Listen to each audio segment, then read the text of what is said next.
আজিজ ভাই, আমি শুরুতেই যে কথাটা আপনার কাছে একটু জানতে চাই, আপনিও অনেক বয়স আমারও হয়েছে, আপনারও হয়েছে, আমরা অনেক নির্বাচন দেখেছি। এবং নির্বাচনের আগে আমরা একটা জিনিস খুব দেখি, এটা হলো গিয়া যে মনোনয়ন পত্র জমা দেওয়ার আগে তারা নানা ধরনের হলফনামা জমা দেয়। তারা জানায় তাদের কত টাকা সম্পদ আছে, তাদের বার্ষিক আয় কত। এটা না আমার কাছে মনে হয় কি যে নির্বাচনের আগে একটা প্রধানতম কৌতুকের বিষয়, এটা আমার কাছে মনে হয়। আমি জানি না আপনার কাছে কি মনে হয়। আমি দেখি আর ভাবি, কেউ কি সম্ভব? যেমন ধরেন, এবারও আমি দেখলাম যে নির্বাচনের আগে হলফনামায় বার্ষিক আয়ের হিসাব দেওয়া হয়েছে। যেমন তারেক রহমান সাহেবের বার্ষিক আয় হলো 6,76,000 টাকা। তার মানে প্রতি মাসে ওনার আয় হলো 50,000 টাকা। আজিজ ভাই, আমি বেকার মানুষ, ইউটিউব টিউটিউব করি, আমারও তো ইনকাম 2-3 লাখ টাকার উপরে। আমি তারপরে সংসার চালাইতে হিমশিম খাই। তো কিভাবে সম্ভব আমি বুঝি না। আবার ডাক্তার শফিকুর রহমান সাহেবের ইয়ারলি ইনকাম হলো 3,60,000 টাকা, তার মানে 25,000 টাকার মতো। সংসার চলে কিভাবে ওনার? আমি কিন্তু এগুলো ভাবি জিনিসগুলো নিয়ে। আবার এনসিপি এর যে আহ্বায়ক আছেন নাহিদ ইসলাম, ওনার বাৎসরিক আয় হলো 16,000, 16 লাখ টাকা। তো এই 1 লাখ টাকা একটু বেশি আছে। কিভাবে ইনকাম 1 লাখ টাকা বেশি করেন? এর আবার জানার ব্যাপার। উনি চাকরি করেন না কি করেন? মানে এই যে বিষয়গুলো, এই যে জিনিসগুলো, এই বিষয়গুলো মানে এরকম হয় কেন? মানে এটা কি আপনার কাছে, এটা কি ব্যাখ্যাটা আপনি কিছু বুঝেন কিনা? হ্যাঁ, ধন্যবাদ আপনাকে। আসলে এই হলফনামায় আনুমানিক ফিগার বসিয়ে দেওয়া হয়, কারণ এই হলফনামায় কিন্তু কোনো সাপোর্টিং কাগজ দেওয়া হয় না। অর্থাৎ সরকারি তার হিসাব এই সে দেওয়া হয় না। এক, দুই হলো ইলেকশন কমিশনে ইলেকশনের খরচ কিন্তু নির্ধারিত করে দেওয়া হয় যে জি। 25 লাখের ভিতরে বেশি খরচ করতে পারবেন না। তাহলে যদি বেশি দেখায় তাহলে তো সে ধরা খাবে, তার নমিনেশন পেপার বাতিল হবে। আবার কম দিলে সে ইলেকশন করলো কেমন করে? অর্থাৎ এমন একটা বিষয় যে ইলেকশনে কিন্তু কমপক্ষে একেবারে ফেলে দিল 5 কোটি উপরে, 20 কোটি, 100 কোটি ঢাকা শহরে পর্যন্ত খরচ করবে। তো এই যে হিসাবে, এটা হিসাব জালিয়াতি আমি মনে করি। সবগুলো বড় দলের নেতাদের খরচ বেশ কম আমার কাছে মনে হয়েছে। এবং ঢাকা শহরে অনেক জায়গায় খরচ হবে। আমি জানি একবার সালমান রহমান সাহেব আপনার ইলেকশন করেছিল মোহাম্মদপুর থেকে। আমি তখন ইন্ডিপেন্ডেন্টের নিউজ এডিটর ছিলাম। তো আমার সামনে আমার এডিটর জিজ্ঞেস করলো যে উনি তো পাশ করবে, তো পাশ করবে না, উনি নিচের দিক থেকে ফার্স্ট হবে। তারপরে দেখা গেল প্রতি ভোটার প্রতি ওনার খরচ হয়েছে 10 লক্ষ টাকা, কিন্তু ও নিচের দিক থেকে ফার্স্ট হয়েছে। তো সুতরাং কি পরিমাণ টাকা খরচ করেছিল? অঢেল টাকা খরচ করছে। কিন্তু হলফনামায় ঠিকই কম দিয়েছে, হয়তো 20, তখনকার সময় 20-25 লাখ টাকা দিছে। সুতরাং আমি এখানে কিন্তু দীর্ঘ করার পক্ষে। যারা আপনার নমিনেশন দিবে, এটা কমপক্ষে 2-3 মাস আগে একটা লিস্ট দুদকে সাবমিট করা দরকার তার সততা পরীক্ষার জন্য। এবং তার হিসাব যেটা দিবে, এটা 3 মাস আগে সাবমিট করা দরকার। রাজনৈতিক দলগুলোতে চাওয়া দরকার যে তুমি কতজন নমিনেশন দিবা, তাদের নাম এবং ঠিকানা দাও। তারপরে দুদক এবং প্রয়োজনে আরো গোয়েন্দা সংস্থা লাগিয়ে তাদের সততা এবং হিসাব এগুলো সব যথাযথভাবে পরীক্ষা নিরীক্ষা করে তারপরে প্রার্থীটা দেওয়া দরকার। আমি মনে করি এখন দেশে কিন্তু দুর্নীতি একটা বড় সমস্যা। সুতরাং দুর্নীতি ধরার এটাও যে একটা সৎ লোককে নির্বাচনে ক্যান্ডিডেট করা। সুতরাং আমি মনে করি 3 মাস আগে দুদক বলেন, ডিজিডিএফএ বলেন, এনএসআই বলেন, এসবি বলেন, সব ব্রাঞ্চ থেকে আপনার তদন্ত করে তার সততা যাচাই করা হবে। তাহলে হয়তো আমাদের যে গণতান্ত্রিক যাত্রা, মানবিক যাত্রা, আমি বলবো যে মানবিক বাংলাদেশ, আইনের শাসন, সুশাসন যেটা আকাঙ্ক্ষা করি, যেটা প্রত্যাশা করি স্বাধীনতা যুদ্ধের থেকে, এটা কিন্তু প্রত্যাশা পূরণ হচ্ছে না। কারণ একটা সৎ লোকের পক্ষে সম্ভব, অসৎ লোক কোনোদিন এই গণতন্ত্র চাইবে না, আইনের শাসনও চাইবে না, সুশাসনও চাইবে না। রাজনীতিকে যদি গণতান্ত্রিক, আসলে দেশকে যদি গণতান্ত্রিক করতে হয় এবং মানবিক শাসন, আইনের শাসন তৈরি করতে হয়, তাহলে আমি কিন্তু সহজে আপনি সহজে আইন ভাঙি না। সহজে কোর্টে গিয়ে আমরা মিথ্যা স্টেটমেন্টও দেবো না, কারণ আমাদের ভিতরে তো সততা আছে। এখন সুযোগের অভাবে হোক আর যে কেউই হোক না কেন, আমরা কিন্তু সৎ থেকেছি। এবং বাই ডিসিশন অনেক সুযোগও আসলে তাও সৎ থেকেছি। আমরা কিন্তু ধরেন, আপনার এখন একটা ইউটিউব আছে, আপনি টাকা ইনকাম করেন বেশি বেশি, আমি একটু কম কম করি, তাও তো আমার পরে 2 লাখ টাকা, 2 লাখ টাকা মাসে থাকে। আমি তো এর বেশি স্টেটমেন্ট দিলেই মিথ্যা দেওয়া হবে। হ্যাঁ, এর কম দিলেও মিথ্যা দেওয়া হবে। সুতরাং যারা ফিক্সড ইনকাম, ধরেন সরকারি চাকরি, ঘুষ খায় না, তার স্টেটমেন্ট কিন্তু হয়তো যদি আপনি চান তাকে প্রার্থী করেন, রিটায়ার করছে, সে কিন্তু তাই ওইটাই দিবে, কিন্তু সে ঘুষ খাইতে যেটা সেটা কিন্তু হিসাবে আসবে না। সুতরাং প্রার্থী করতে হলে আগে সৎ প্রার্থী করতে হবে। এটার জন্য অনেক আগের থেকে প্রক্রিয়া শুরু হওয়া উচিত বলে আমি মনে করি। ধন্যবাদ। আচ্ছা, আরেকটা জটিল ব্যাপার আমি নিয়ে আলোচনা করতেছি। যেমন ধরেন আপনার অনেক আপনার মানে রাজনীতিবিদ পেশা হিসেবে উল্লেখ করেছে যে উনি আপনার ব্যবসায়ী।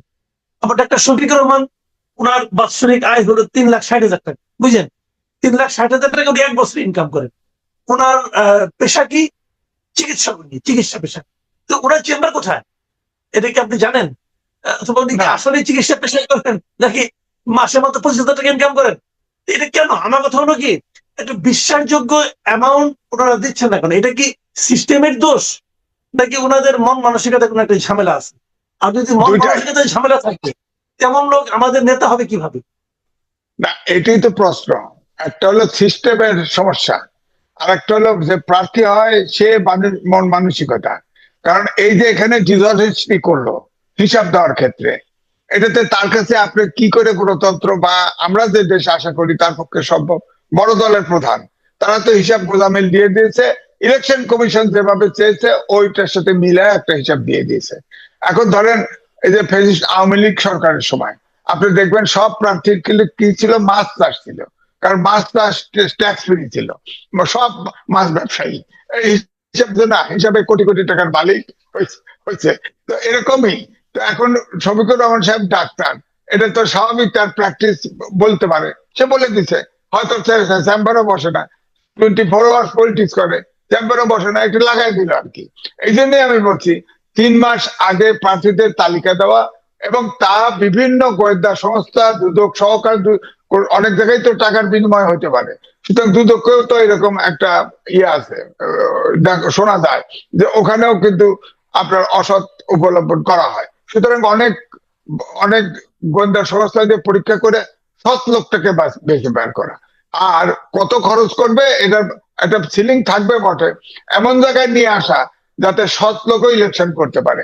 যেমন ধরেন ইলেকশনের সময় ইলেকশন কমিশনে বরাদ্দ থাকবে সরকারের, সে একটা কমন জায়গায় প্রচার হবে, কমন জায়গায় পোস্টার হবে, ইলেকশন কমিশন করে দিবে প্রার্থীদের, সমস্যা তো নাই। আপনার এই জন্যই আমি মনে করি যে এইটাকে ইলেকশন প্রসেসকে সততার ভিতরে নিয়ে আসা, এটা তো হচ্ছে না। এবারেও নির্বাচন সেই গতানুগতিক পদ্ধতিতেই হচ্ছে। তাহলে লাভটা হলো কি? এখন ধরেন আপনার এলাকায় একজন পেশাজীবী, একজন শিক্ষক, একজন প্রফেসর, তার ইনকাম কোথায়? তিনি তো ইলেকশন করতে পারবেন না, অথচ তিনি হয়তো বেশি দক্ষ, তিনি হয়তো বেশি সমাজসেবী, বেশি জনগণের জন্য দিতে পারবে, তিনি প্রার্থী হতে পারবেন না। কারণ নির্বাচন করতে হলে তো 10 কোটি 20 কোটি টাকা লাগে, তার তো সেই সঞ্চয় নাই। সুতরাং এমন একটা প্রসেস করতে হবে যেটা বলবা যে সরকারের পক্ষ থেকে ইলেকশনটা করে দেওয়া এইভাবে যে খরচের বিষয়টা দায়িত্ব নেওয়া অল্প খরচের ভিতরে। হ্যাঁ, ধরেন পোস্টার লাগানোর দরকার, একটা সেন্ট্রাল প্লেসে সব প্রার্থীর পোস্টার থাকলো, ইলেকশন কমিশন ব্যবস্থা করলো, একই মঞ্চে বক্তৃতা দিল, একবার দুইবার। আমেরিকাতে হয় শোডাউন, হয়তো তো এরকম শোডাউন করলো তারা।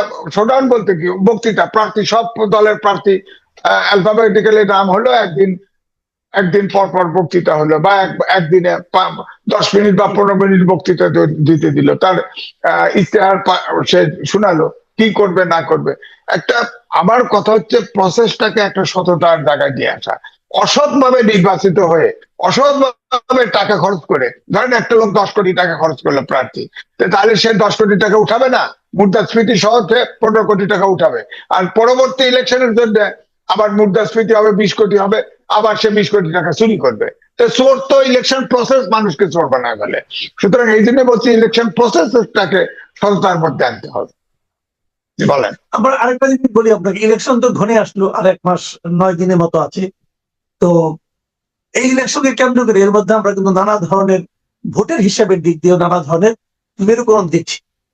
তো এই মেরুকরণ গুলো নিয়ে একটু কথা বলা দরকার, এই কারণে যে আমরা কি দেখলাম যে বিএনপির সঙ্গে অনেকে বিএনপিতে যোগ দিয়ে ধানের শীষ পাওয়ার জন্য নিজের দলীয় আদর্শকে বিসর্জন দিল, আবার এটাকে তারা আবার নির্বাচন কৌশল হিসেবে মেনেও নিল। আবার এদিকে জামাতের সঙ্গে দেখলাম এনসিপি যুক্ত হলো, যে দলগুলো সম্পর্কে আগে বলা হতো যে জামাতের এ টিম বি টিম, দেখা গেলো যে এই যে বলা বলি এটা ঠিকই ছিল, সবাই এ টিম বি টিম হয়ে যুক্ত হয়ে গেল। আমার আপনার কাছে সুনির্দিষ্ট প্রশ্ন, এই যে জামাতের সঙ্গে যে এনসিপি যুক্ত হলো, জামাতের জোটের সঙ্গে, এতে লাভ হলো কার? এনসিপি নাকি জামাতের নাকি জনগণের? দেখেন, আপনিও টকশোতে কথা বলেছেন, আমিও বলেছি। আমার সম্পর্কে একটা ধারণা আছে, এনসিপি সম্পর্কে আমি বেশি সমালোচক ছিলাম, কারণ আমার প্রত্যাশাও বেশি ছিল। কারণ ৭১-এ মুক্তিযুদ্ধ করেছি, ওখান থেকে ৯০ আন্দোলনেও ছিলাম। তারপরে যখন ২৪-এ ৫ই আগস্টে পরিবর্তন হয়ে গেল, ফ্যাসিস্ট সরকার পালিয়ে গেল, তখন কিন্তু আমার প্রত্যাশা ছিল আকাশ সমান, যে এই ছাত্রদের যে বৈষম্য বিরোধী ছাত্র আন্দোলন, তারা এই দেশটাকে এই অভ্যুত্থানের পরে যে শিশু জনতা সহ কয়েক প্রায় হাজার খানেক লোক জীবন দিল, এতে হয়তো আমাদের প্রত্যাশার কাছাকাছি যাব। কিন্তু সেই প্রত্যাশাটা পূরণ হলো না। ৫২ সাল থেকে প্রত্যেকটা আন্দোলনে ছাত্ররা নেতৃত্ব দিয়েছে, এবারও নেতৃত্ব দিয়েছিল, কিন্তু এই ছাত্রদের মতো এত বিতর্কিত কেউ হয় নাই, সরকারেও অংশ নেয় নাই, এই ছাত্ররা নিয়েছে। তারপরেও আমি আশা করছিলাম যে অন্তত পক্ষে এনসিপি টিকে থাকুক থার্ড পার্টি হিসাবে, অর্থাৎ একটা নিরপেক্ষ আলাদাভাবে ইলেকশন করুক। সরকাররা আসলো ২-৩ বছর, ২-৩ টার্ম তারা ইলেকশন করলে হয়তো একটা, এই যে দ্বিদলীয় সিস্টেমের বাইরে আমরা বারবার বেরোতে চাইছি, এটা তো বেরোনোর সুযোগ রাখলো না। এখন ধরেন এনসিপি জামাতের সাথে একদিক দেখেন, জামাতের সাথে যুক্ত হয়েছে। হ্যাঁ, সবাই বলেছে তারা বিভিন্ন ভাবে, জামাতের তো বিভিন্ন ভাবে বিভিন্ন জায়গায় লোক থাকে, গুপ্ত ভাবে থাকে, এটা তো প্রকাশ্যেই ছিল, তারা জয়েন করেছে। এখন আমার প্রশ্ন হচ্ছে, একটা প্রথম প্রশ্ন হলো, এই জামাতে যুক্ত হয়েছে মানে এই এনসিপির একটা গ্রুপ জয়েন করেছে, আর একটু গ্রুপ আপত্তি করেছে, আর একটু গ্রুপ বেরিয়ে গেছে। হ্যাঁ, সুতরাং এনসিপি তো শেষ, এখানে শেষ। এখন দেখবেন জামাতের ভিতরে আত্মীকরণ হয়ে যাবে। যেমন আওয়ামী লীগের সময় ঢাকা ইউনিভার্সিটিতে ডাকসুর নির্বাচনের সময় আপনি দেখলেন যে শিবির পাওয়া গেল। আগে তো শিবির ছিল না, সব হেলমেট বাহিনী ছিল, সব ছাত্রলীগের নেতা ছিল। ধরেন ফ্যাসিস্ট সরকার যদি শেখ হাসিনা পালিয়ে না যেত, ওই সরকারের পতন না হতো, তাহলে তো আপনি ঢাকা ইউনিভার্সিটি কোনো ইউনিভার্সিটিতে শিবির দেখতেন না। এদের শিবির হয়েছে। এখন ধরেন আওয়ামী লীগের সাথে মাঝে মধ্যে জামাতে ইসলাম ঘষাঘষি করেছে, ৮৬ সালেও করেছে। এখন দেখা যাচ্ছে যে আওয়ামী লীগের ভিতরে গুপ্ত জামাত আছে। বিএনপির সাথে তো দীর্ঘদিন একসাথে ছিল। এই বিএনপির তো ভিতরে অনেক, আপনার কমপক্ষে 10% গুপ্ত জামাত পাবেন, এবং এদেরকে বের করা, খুব স্ক্রিন আউট করা খুব কঠিন। এআই দিয়ে যদি সম্ভব হয় তাদের বের করা, কারণ বিএনপি একটা মধ্যপন্থী দল, তাদের রাজনীতি ঠিক রাখতে হলে জামাতকে, গুপ্ত জামাতকে স্ক্রিন আউট করতে হবে, নইলে তারা সঠিক পথে আসতে পারবে না। আমি তো আমাদের সাংবাদিকদের ভিতরে কয়েকজনকে জানি, তারা গুপ্ত জামাত জানি আমি, কিন্তু এটা আপনি, তারা আবার অতিমাত্রায় বিএনপি। যারা জামাত তারা কিন্তু অতিমাত্রায় বিএনপি, এবং এমন ভাবে ফ্ল্যাটারিং করে যে নেতৃত্ব তাদের বিশ্বাস করে। এবং যত আপনি খেয়াল করে দেখেন, এই যে বিভিন্ন জায়গায় বসে যাওয়া, এই যাওয়া, এগুলোর ভিতরে কিন্তু ওই গুপ্ত জামাতই বেশি। তো সুতরাং আমি বলবো যে বিএনপি কেও প্রসিদ্ধ করা উচিত, মানে একদম মধ্যপন্থী রাজনীতিবিদ, ধরো ছাত্র দল থেকে, ছাত্র কাল থেকে যেগুলো আসছে সেগুলোকে প্রাধান্য দেওয়া উচিত। এবং এই যে গুপ্ত জামাত, এটাকে কিন্তু যে প্রসেসেই হোক স্ক্রিন আউট করে বের করে দেওয়া উচিত, কারণ মধ্যপন্থী দল এই দেশের দরকার। সুতরাং বিএনপি একটা মধ্যবর্তী, পরিশুদ্ধ মধ্যবর্তী দল হিসাবে গড়ে তুলতে একমাত্র আমার ধারণা জামাতের, গুপ্ত জামাত কমপক্ষে 10% আছে। হ্যাঁ, এটা পরিষ্কার হওয়া উচিত। আর আমি আরেকবার দুঃখ প্রকাশ করছি যে এনসিপি থাকলো না, এনসিপি এই ইলেকশন প্রসেসে মরণ ঘটে গেল। আরেকটা সমস্যা হলো, ধরেন এই যে জামাতের সাথে যারা ঐক্য করলো, এনসিপি আলাদা প্রতীক করবে, তারা বরাবর বলছে আমরা মধ্যপন্থার দল, তাহলে ইশতেহার তো দিবে ইসলামিক আন্দোলন বাংলাদেশ, এখনো কিন্তু সমঝোতা তাদের কমপ্লিট হয় নাই, বার্গেনিং আছে। এনসিপি হয়তো মেনে গেছে, ৩০টা সিট নিয়ে মেনে গেছে, কিন্তু অন্যদের আছে, ইশতেহার তো করতে হবে। ইশতেহারের সময় কিন্তু গন্ডগোল লেগে যাবে, কারণ এক একজনের এক এক আদর্শ, এটা একসাথে কি করবে? তাহলে তো আমরা দেখবো যদি একটা ইশতেহার হয়, করতে পারে, তাহলে ধরে নেব তারা সবাই আসলে গুপ্ত, সবাই জামাত গুপ্ত। ইসলামিক আন্দোলন বাংলাদেশ তো জামাতকে মনেই করেছে এটা ইসলামিক দলই না, কিন্তু ইশতেহারটা কিভাবে করবে বলেন? এক। দুই হলো, ধরেন জামাতের নেতৃত্বে এই ঐক্যজোট ক্ষমতায় গেল, ক্ষমতাটা চালাবে কেমনে? সরকারটা চালাবে কেমনে? এক একজনের তো এক এক আদর্শ, কিভাবে চালাবে? সুতরাং এখানে ইলেকশন করলেই ওই জামাতের ঐক্যের যারা আছে 10 দল 9 দল, তাদের কিন্তু ঐক্য হয়ে গেছে বাইন্ডিং এমনটি আশা করা যায় না। কিন্তু বিএনপির সাইডে যারা আছে, তারা আর কিছু বাম দল টল আছে, নিরপেক্ষ আছে, তারা কেউ কেউ জামাত বিএনপির সাথে প্রতীক নিয়ে বিএনপিতে যোগদান করে ফেলেছে। আর কেউ কেউ আপনার তাদের নিজস্ব প্রতীকে নির্বাচন করার জন্য প্রস্তুতি নিয়েছে। যেমন মান্না ভাই কিন্তু আপনি জানেন কিনা, তার স্ক্রিন বাতিল হয়ে গেছে, তার নমিনেশন বাতিল হয়ে গেছে এরকম। এবার বাতিল হওয়ার সংখ্যা কিন্তু অনেক অনেক, সব পার্টি মিলে অনেক বাতিল হয়ে গেছে, প্রায় 200-র কাছাকাছি বাতিল হবে, বুঝছেন? এটা একটা খারাপ না? বলেন একটা প্রার্থী হবে, দেশ চালাবে, তারা নমিনেশন পেপার পূরণ করতে পারে না, তাহলে কেমন হলো ব্যাপারটা, কেমন? এই জন্য আমি বলবো যে আমাদের অপেক্ষা করতে হবে। আসলে আসলে দেশটা কিভাবে চলে, কিভাবে, আমার তো মনে হয় না যে দেশটা ঠিক হবে। এখন ধরেন বিএনপি, তারেক রহমান সাহেব হয়তো ধরেন চেয়ারপারসনই হবে, তাদের সংবিধানে আপনার 7 অনুচ্ছেদে আছে অটোমেটিক সে ভারপ্রাপ্ত যে চেয়ারম্যান, অর্থাৎ যিনি সিনিয়র সহসভাপতি তিনি চেয়ারম্যান হয়। তিনি তো ভারপ্রাপ্ত, তার মা মারা গেছে, এই সময় হয়তো তিনি হচ্ছেন না, হয়তো পার্টি কিভাবে এটা ঘোষণা দিবে, কিন্তু ইলেকশনের আগে তার চেয়ারপারসন ঘোষণা দিতে হবে। কারণ এই জন্যই যে এখন ধরেন জিয়াউর রহমান, বেগম খালেদা জিয়া, তারেক রহমান চেয়ারম্যান হলে ধরেন সবাই পোস্টারে, আরপিওতে কিন্তু উল্লেখ আছে যে পোস্টারে পার্টি প্রধানের ছবি ব্যবহার করতে পারবে। তো পার্টি প্রধান কে এখন? শহীদ প্রেসিডেন্ট জিয়া রহমান, বেগম খালেদা, তিনি তো মৃত, কিন্তু পরলোক গমন করেছে। তাহলে তো তারেক রহমানের ছবি আসে, প্রশ্ন আসে। অথবা চেয়ারপারসন যে হয়, চেয়ারম্যান যে হয় বিএনপির, উনিই তো হবেন। তো ওনার ব্যাপারে তো সেটেল করতে হবে। এবারে কিন্তু যাই বলেন, ইলেকশন কমিশন বড় বেরসিক, যে ও জোট করলেও যার যার প্রতীকে নির্বাচন করতে হবে। পার্টিগুলোকে, খুচরো পার্টিগুলোকে ফাঁসায় দিছে কিন্তু পুরা, বুঝছেন? পুরো ফাঁসায় দিছে। আগে আগে তো ধরেন যার যার প্রতীকে নির্বাচন করলেও ওই যে জোট করতো সবাই মিলে একদিকে ভোট দিত। এবারে কিন্তু সেই সুযোগ নাই। এদিকে বিএনপি কিন্তু, যেহেতু আমি বলবো একটু উদার গণতান্ত্রিক, ধরেন বিএনপির তো সব জায়গায় 5 জন 6 জন 7 জন করে প্রার্থী আছে। এখন তৃতীয় ছোট ছোট একটা দলকে নমিনেশন দিলে বিএনপির লোকজন কিন্তু ভোট নাও দিতে পারে, কিন্তু আমাদের লোক দেয়। সেই হিসাবে এনসিপির যারা এখন গেছে, তারা এনসিপি যদিও ওই ঘরেরই লোক, ওই ঘরে চলে গেছে, আলটিমেটলি আত্মীকরণ হয়ে যাবে। আপনি দেখবেন আলটিমেটলি মাঝখানে এনসিপির কোনো এন্টিটি আর থাকবে না। এই ইলেকশন প্রসেসে এনসিপির এন্টিটি শেষ হয়ে গেল।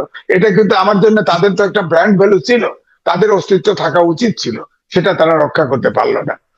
এটাই। জি, আমি আপনাকে শেষ প্রশ্নটা করছি, আপনি এটা সংক্ষেপে জবাব দেবেন। এটা হলো যে এই যে এত কিছু বললেন, নির্বাচনের পরিবেশ, নির্বাচনী জোট, নির্বাচনী মেরুকরণ, সব মিলিয়ে, তার মধ্যে আবার আওয়ামী লীগের অনুপস্থিতি, এই সব মিলিয়ে আজকে থেকে 1 মাস 9 দিন পরে যে নির্বাচনটা হতে যাচ্ছে, সেই নির্বাচনটা আপনি কেমন দেখছেন? এটা কি খুব শান্তিপূর্ণ, গ্রহণযোগ্য, কি হবে আপনার কি মনে হয়? আমার কাছে এখন মনে হচ্ছে নির্বাচনটা শান্তিপূর্ণ হতে পারে, যদি হয়, যদি হয়। কারণ এই জন্য বলবো, 1-11 সরকারের সময় 2বার শিডিউল পিছিয়েছে। 10 দিন আগে কিন্তু সরকার পরিবর্তন হয়ে গেছে। এখন আমার কাছে যেটা মনে হয়েছে, জামায়াতের আমির কিন্তু বলে ফেলছে যে ইলেকশনের পরেও তারা বিএনপির সাথে কথা বলবে, এবং তারা কিন্তু ইঙ্গিত দিয়েছে তারা হয়তো জাতীয় সরকারে তারা ঢুকতে চায়। তারা এও বলেছে আমরা জিতলে বিএনপি কে জাতীয় সরকারে নেব। এটার ইঙ্গিতটা কি আপনি দেখেন। তারপর জামাতের আমির ভারত